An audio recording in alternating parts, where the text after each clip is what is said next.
थी कि जनाब मोहतरम के सहाबी मेरे मुस्तफ़ा ने ये जो फरमा दिया है कि एक तरफ ओहद पहाड़ जितना सोना है और दूसरी तरफ एक मुट्ठी भर जौ है। फरमाया जब अजर सवाब मिलेगा, उसका बदला मिलेगा, तो वो मेरे सहाबी को ज़्यादा मिलेगा। इसकी वजह क्या है? तो अली जनाब, ये सहाबी इबादतों से नहीं बनता, नमाज़ों से नहीं बनता, रोज़ों से नहीं बनता, हज और ज़कातों से नहीं बनता। सहाबी तो दीदार मुस्तफ़ा से बनता है। और सहाबी का मकाम क्या है? मेरे मुस्तफ़ा करीम अलैहिस्सलातु वस्सलाम फरमाते हैं कि अल्लाह अल्लाह असहाबी, ओ लोगों मेरे सहाबा के बारे में अल्लाह से डरते रहना, मेरे सहाबा के बारे में अल्लाह से डरते रहना। ला तत्तखिज़ूहुम गरदन बादी, मेरे बाद मेरे सहाबा को तनकीद का निशाना मत बनाना। वमन अहब्बहुम फबिहुब्बी अहब्बहुम, क्योंकि जो उनसे मोहब्बत करता है मेरी वजह से मोहब्बत करता है। यानी मोहब्बत का महवर और मरकज इसलिए है कि वो मेरे सहाबा हैं। और सहाबा का मकाम कुरान क्या कहता है? हम नमाज पढ़ते हैं रब राज़ी हो जाए, ज़कात देते हैं रब राज़ी हो जाए, यानी दुनिया का हर अच्छा काम इसलिए करते हैं कि रब राज़ी हो जाए। लेकिन सहाबा को दोनों हाथों से सलाम है कि जिनको कुरान से कहता है रदियल्लाहु अन्हु व रदू अन्हु, कि जिनसे रब राज़ी है और रब राज़ी करके छोड़ेगा। ये सहाबा है। और सहाबा के अगर कुरान और हदीस आप पढ़ते जाएं तो ज़्यादा से ज़्यादा फ़दाइल और मकाम आते जाएंगे। फिर आज के इस पुरफितन दौर के अंदर कि कोई तहकीक के नाम पे बकवास कर रहा है, कोई किसी और चीज़ के नाम पे बकवास कर रहा है, उनका मुंह बंद आज से 15 सदियाँ पहले मेरे मुस्तफ़ा ने कर दिया था। मेरे मुस्तफ़ा ने फरमाया मन सब्बा सहाबी, कि जो मेरे सहाबा के बारे में बकवास करता है, तानो तशरीह करता है, शकूक व शुबहात पैदा करता है, अरे तबर्रा करता है। फरमाया अगर कोई ऐसा करता है फ़अलैहि लानतुल्लाह वल मलाइकते वन्नास अजमईन, ऐसे शख्स पे अल्लाह की लानत हो, तमाम फरिश्तों की लानत हो और तमाम लोगों की भी लानत हो, जो सहाबा के बारे में बकवास करता है। और फिर आइए सैयदना सिद्दीक़ अकबर की तरफ। कौन सिद्दीक़?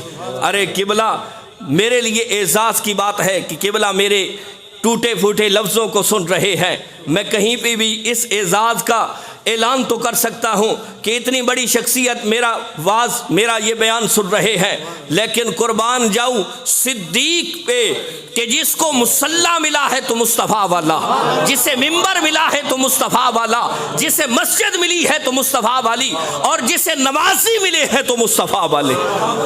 कौन सिद्दीक़?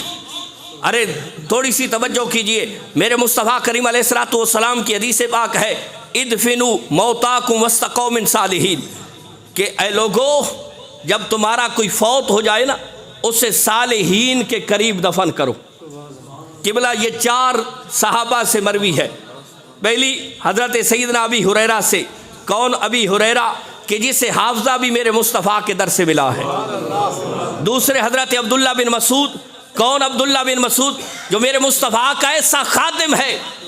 मिशकात की रिवायत है कि जब मेरे मुस्तफ़ा मस्जिद नबवी में तशरीफ़ लाते तो हज़रत अब्दुल्ला बिन मसूद रज़ियल्लाहु ताला अन्हु मेरे मुस्तफ़ा के नालैन को उठाता, एक को एक कोहनी के अंदर, दूसरी को दूसरी कोहनी के अंदर, और फिर मुस्तफ़ा के पीछे नमाज़ें पढ़ रहा है, वो अब्दुल्ला बिन मसूद। और तीसरे रावी जो है हज़रत अली शेर खुदा रज़ियल्लाहु ताला अन्हु। कौन? अली, कि जो मोमिन और मुनाफिक के दरमियान फ़र्क करने वाले, जिनका जिक्र भी मोमिन और मुनाफिक के दरमियान फ़र्क कर देता है।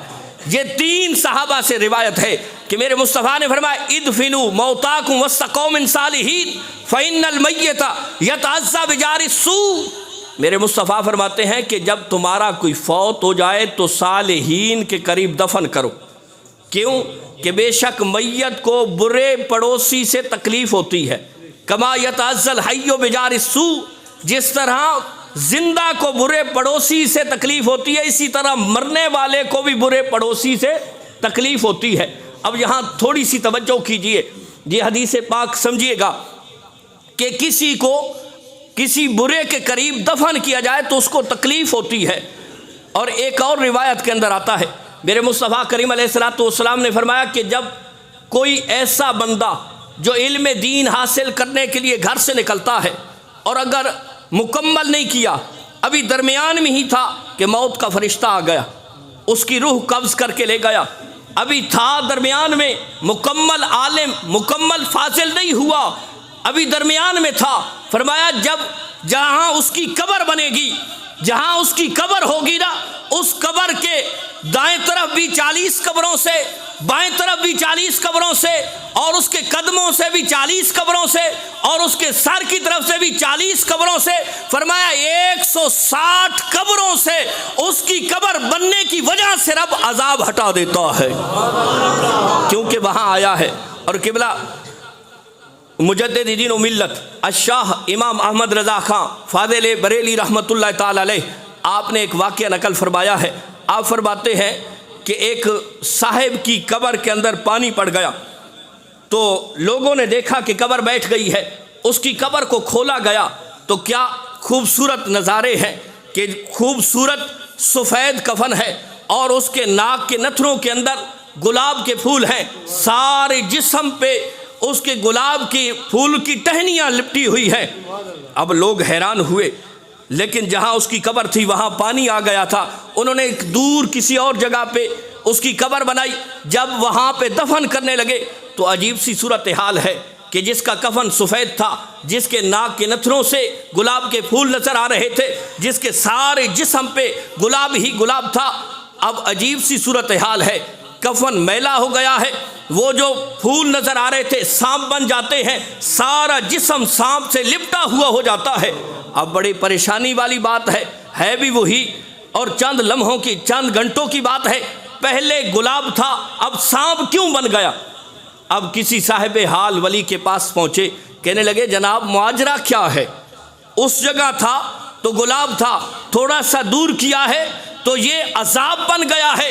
तो वो साहिब हाल वली लिखते हैं, कहते हैं कि इसकी वजह ये थी कि ये खुद तो नेक नहीं था, लेकिन जहाँ ये दफन था इसके करीब एक अल्लाह के वली की कब्र थी, अल्लाह की वली की कब्र पे रब की रहमतें नाज़िल होती थी, उसका फैज़ इसे भी मिलता था, तुमने दूर किया तो वो फैज़ बंद हो गया। अब आओ मैं